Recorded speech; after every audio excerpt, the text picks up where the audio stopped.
Juste dire quelque chose sur la problématique juridique. L'idée quand même, c'est qu'on va avoir besoin, et je profite du fait que le bureau R2 de la DGOS nous fait le plaisir d'être là en nombre avec les gens responsables de ces projets. On a dit qu'on ne parlerait pas du RPUV3, mais qu'il serait là dans toute la journée pour les urgences. Et probablement qu'on va avoir besoin de changer le format, un certain nombre de choses, et vous avez vu, les arguments pleuvent au fil des interventions. Et il y a une vraie logique à se dire qu'on parle des flux de données pour la veille sanitaire et l'évaluation des organisations, des données d'urgence au global, les données de SAMU, de SMUR en sont. Et donc probablement que si on rénovait l'arrêté de juillet 2015 qui parlait de la transmission des RPU, eh ben, on aurait un intérêt à intégrer là-dessus et ça apaiserait, je pense, beaucoup, y compris les services juridiques de la ZIP, sur les problématiques conventionnelles, parce qu'un arrêté précise que cette donnée est nécessairement transmise est vraiment un enjeu, je pense, pour nous. Merci Gilles. Allez, on va rentrer dans le vif du sujet pour vous dire qu'il n'y a pas si longtemps, et encore peut-être dans certains territoires, on est encore un petit peu à l'âge de pierre de l'évaluation des SMUR. Et bien souvent, sur des centres, l'évaluation des SMUR, ça ressemble encore un peu à ça, des bûchettes et une hétérogénéité d'un centre à l'autre. Alors, il est vrai qu'au niveau de l'ex-Midi-Pyrénées, dans le début des années 2000, sous l'impulsion du Collège Midi-Pyrénées de médecine d'urgence et d'un réseau de correspondants évaluation qualité au sein de chacun des centres services d'urgence et SMUR, l'Observatoire est né et a dès le début embarqué la volonté d'évaluer l'activité des SMUR primaires, les SMUR secondaires, au moyen de résumés d'intervention SMUR détaillés, intervention par intervention. Donc des outils ont été mis à disposition des urgentistes, des thésaurus notamment de diagnostic et d'actes, pour réaliser une véritable saisie manuelle. Alors, tenez-vous bien, hein, c'est une activité SMUR, donc une activité saisie sur papier sur plusieurs années consécutives et qui a fait quand même l'objet de premières publications et qui a d'emblée prouvé un intérêt quand même à travailler sur cette évaluation des SMUR, qui est déjà, ne serait-ce que sur recueillir le lieu d'intervention de chacun des SMUR et de le plaquer sur une cartographie, d'avoir certaines typologies d'intervention des SMUR, et notamment, vous voyez ici, une part d'intervention pour l'urgence vitale de chaque SMUR, qui est bien différente selon la zone d'intervention, avec des disparités intradépartementales, et notamment beaucoup plus d'urgence vitale en périphérie de certains départements dans l'activité des SMUR primaires. Alors, il y avait une difficulté à ces données papier, c'est déjà un petit peu l'épuisement des équipes, parce que c'est pas simple de recueillir son activité sur du papier, et le fait que ces données n'étaient pas très réactives, elles étaient captives durant toute une année, et elles n'étaient exploitées qu'en échu plus quelques mois, donc peu compatible avec une analyse de situation en temps réel, telle qu'on a pu le découvrir dans le cadre de la canicule, l'importance de la mise à jour de ces données. Donc un programme a été lancé pour informatiser les SMUR de la région Midi-Pyrénées, et dès 2006, on a eu l'avantage qu'aucun SMUR de la région n'avait d'outils informatiques, donc ça a été plus simple de lancer ce programme. Ça a été fait au moyen de l'implantation de tablettes endurcies dans chacun des SMUR et de la mise en place d'un véritable dossier SMUR embarqué, dossier très complet, hein, qui passe de l'anamnèse du patient jusqu'à la thérapeutique. Ça a permis en région d'apporter d'emblée une meilleure exhaustivité des données recueillies, avec même certains tests qui ont prouvé qu'à travers ce dossier embarqué, les équipes arrivaient à être beaucoup plus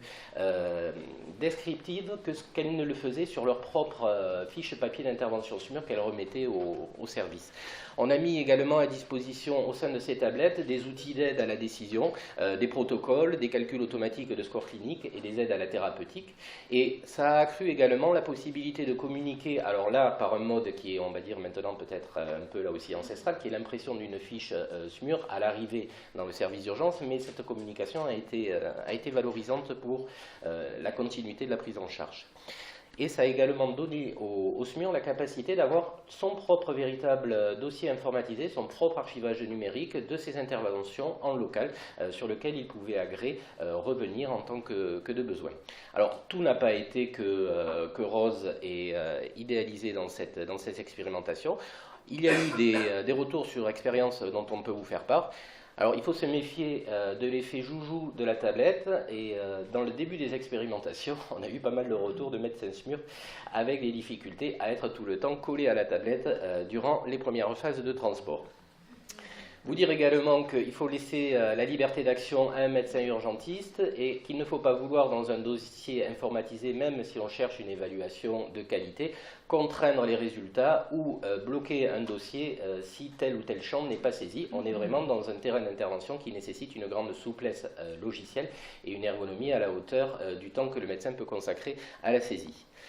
Dire également que les tablettes endurcies, c'est bien beau, mais qu'il y a tout un aspect logistique derrière, de charge de batterie, de s'assurer que la tablette revient bien à la base pour que l'équipe SMUR suivante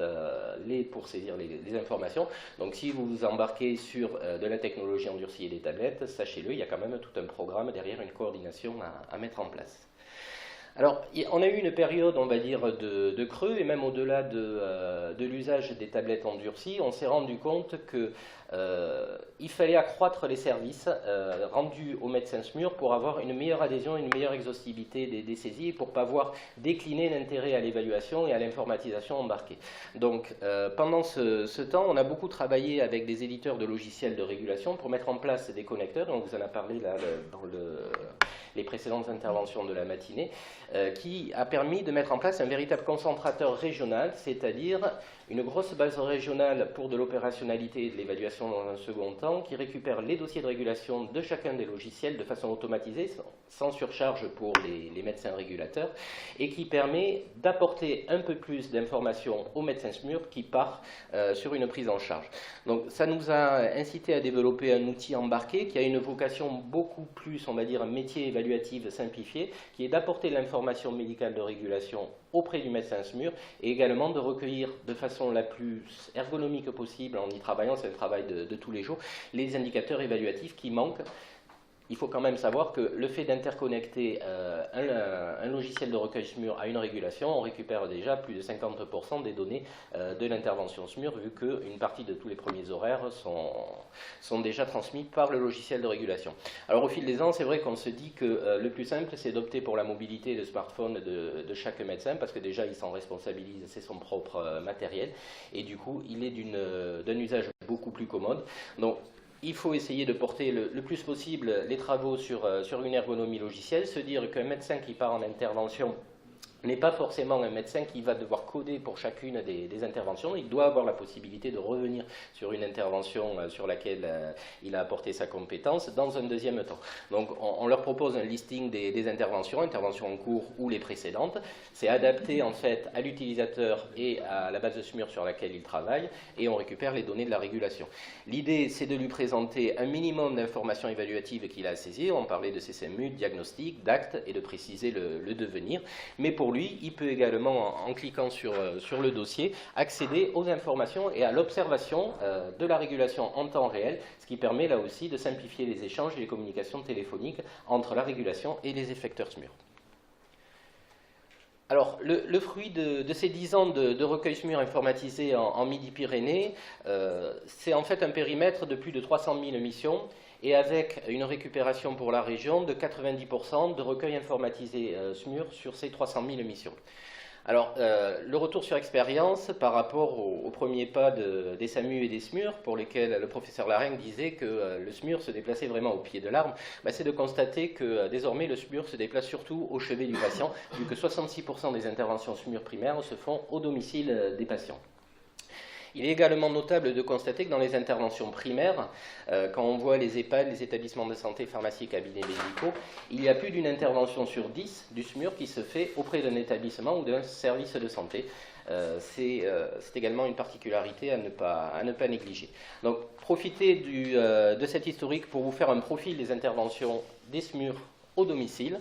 Elles interviennent en général auprès de patients qui sont le plus souvent des hommes, mais bon, le sexe ratio n'est pas quand même très, très discriminant, avec un âge moyen de 59 ans. Et l'essentiel des pathologies et des recours, c'est vraiment de l'orientation cardiovasculaire, avec quasiment un cas sur deux d'intervention du SMUR pour la pathologie cardiovasculaire avérée ou suspectée.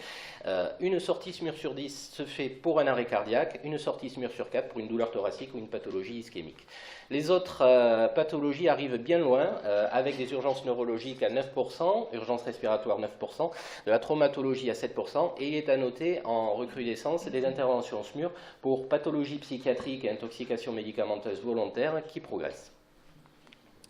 Dire également qu'en termes de gravité, 7% des patients sont déjà décédés à l'arrivée du SMUR, 10% nécessitent la mise en œuvre de manœuvres de réanimation immédiate et 15% ont leur pronostic vital engagé sans nécessité de réanimation par le SMUR à l'arrivée au domicile. Le temps moyen de présence sur les lieux des équipes est de 30 minutes et le devenir des patients est au final de 11% de décès, 7% de soins sur place et 82% d'hospitalisation dans les suites de la prise en charge SMUR, qui est répartie entre 58% de transport médicalisé contre 24% de transport non médicalisé. Dire qu'également cette démarche d'évaluation des SMUR n'est pas que le fait d'une région. Beaucoup de régions se mettent désormais en place autour de l'évaluation. PACA est déjà opérationnel sur le sujet. Vous verrez dans les pochettes qui vous ont été remises une plaquette d'évaluation et de chiffres clés des SMUR primaires et des SMUR secondaires sur lesquels en fait on a eu le plaisir de se rendre compte qu'on est quand même très raccord dans les différentes données et ce qui renforce l'intérêt de cette évaluation qui est fiable. Dire également que on est tous en route et on vous propose de travailler sur la mise en œuvre dans vos régions respectives du RPIS. C'est un enjeu des travaux La Fédoruk qui a proposé une recommandation sur les différentes variables du RPIS prises en charge auprès du patient, thérapeutique, diagnostic, orientation, qu'on est en train de partager avec les services de l'ASIP pour permettre ce double flux, un flux entrant d'enrichissement du dossier SMUR et un flux retour de rétro-information vers la régulation. Et vous dire que demain, le RPIS est également aujourd'hui dans certaines régions, ce n'est pas que de l'évaluation unitaire d'intervention SMUR, mais ça permet également de faire la réalisation de mise en place de registres hospitaliers. Là aussi, il faut viser une ergonomie, une simplification des interfaces, mais on a tout à gagner à récupérer ce type d'information au registre au plus près de l'intervention et au plus près de chaque intervenant. Dire également qu'au-delà des registres, et cette dynamique de mise en place SI-SAMU et de valorisation des concentrateurs régionaux permet d'imaginer beaucoup de services et beaucoup d'évaluations. C'est que un concentrateur régional qui récupère l'ensemble des dossiers de régulation et qui est capable d'échanger en bilatéral avec un logiciel de régulation permet d'anticiper une évaluation possible pour tous les modes d'effection, les SMUR, les médecins mobiles de la PDSA, les maisons médicales de garde, et également de pouvoir faire de l'évaluation dans les suites de situations sanitaires exceptionnelles, accidents collectifs à effet limité. Donc tout le jeu de ces échanges bilatéraux et la maturité des technologies nous emmène maintenant à élargir le focus de nos évaluations pour vraiment apporter, je pense, des outils d'une meilleure planification de l'offre de soins et de réorganisation de notre système de premier recours. Je vous remercie de votre attention.